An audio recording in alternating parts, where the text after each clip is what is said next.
Сәлеметсіздер ме, балалар? Қазақ тілі сабағына қош келдіңіздер. Өзім туралы бірінші бөлімді бастайық.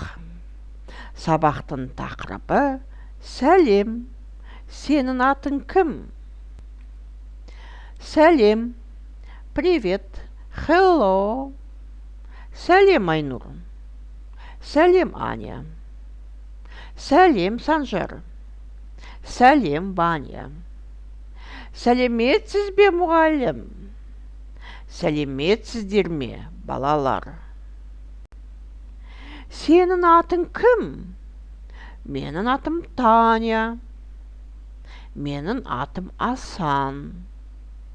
Балалар, сабақ аяқталды. Сау болыңыздар.